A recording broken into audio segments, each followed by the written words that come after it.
Mes chers amis, Tzion Bamishpot, Tipodeh Beshover Bitzdaka, encore un peu de tzedaka, et nous allons mériter de voir cette image extraordinaire comme le Beth Amikdash descend du ciel et se pose là où il devrait se poser. Exactement comment ça va se fonctionner, on le verra instantanément. Mais j'ai une question à vous poser. Il y a une Gemara qui dit les tefilines que Dieu porte. Qu'est-ce qu'il y a à l'intérieur? Quels sont les parchemins qui sont à l'intérieur? Et la Gemara donne la réponse qu'elle donne. Mais qu'est-ce que ça veut dire? Ça veut dire tout simplement que Dieu suit la lacha, les mitzvot qu'il nous a demandé de faire. Lui-même, il a fait d'ailleurs, Magid Varav Yaakov. Ces paroles, ce qu'il demande de nous de faire, Mashu Mitzaveh La'asot, c'est ce qu'il nous ordonne à faire, lui-même, il le fait. Eh bien, alors j'ai une question à vous poser. Il y a des halachot clairs qu'on n'a pas le droit de détruire quelque chose qui existe. On n'a pas le droit d'arracher une plante. On n'a pas le droit d'arracher un vêtement, de déchirer un vêtement. On n'a pas le droit de briser une maison juste pour la briser, pour la casser. Ça rentre dans l'interdiction de Bal Tashkit. On n'a pas le droit de gâcher quelque chose qui fonctionne. Avec quel droit Dieu a pu détruire le Beth Amikdash? Fonctionne. Une maison, c'est un temple. Particulièrement par rapport au Beth Amikdash, il y a une deuxième interdiction. Quand la Torah nous dit que quand vous allez rentrer dans les pays de Canaan, vous allez détruire leurs idoles, vous allez détruire leurs arbres pour lesquels ils se prosternent, etc. Et ensuite, la Torah dit, mais vous ne ferez pas cela. Vous n'agirez pas de même à l'égard du Seigneur de Dieu. Nous dit l'Alacha, nous enseigne la Gemara, il s'est rapporté dans le Rambam, dans l'Alachot, que ceci est pour nous donner une interdiction de briser, de casser quoi que ce soit du Beth Amikdash. Alors, comment est-ce que Dieu s'est permis d'aller contre sa propre Alacha et détruire le premier et le deuxième Beth Amikdash? Le premier qu'il a détruit dans l'année 3338 depuis la création, et le deuxième 490 ans plus tard. C'est contre l'Alacha.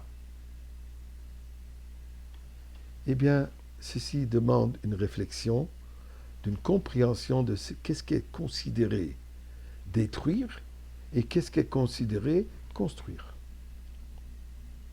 Par exemple, pour l'Alacha de Shabbat, si on déchire un vêtement pour le recoudre, alors cet acte déchiré n'est pas considéré déchiré. Pour Shabbat, c'est considéré comme qu'on veut un acte positif de coudre. Donc, c'est une action positive de améliorer, de faire, construction. Quand on veut renouveler la maison, réaménager la maison, la seule manière comment on peut réarranger la maison, c'est de détruire une partie ou entièrement, enlever des murs pour l'embellir, pour l'améliorer. Cet acte de destruction n'est pas considéré destruction, ceci c'est considéré construction, puisque ceci fait part de la construction. Eh bien, Dieu détruit le premier et le deuxième Beth Amikdash. Pour quelle raison?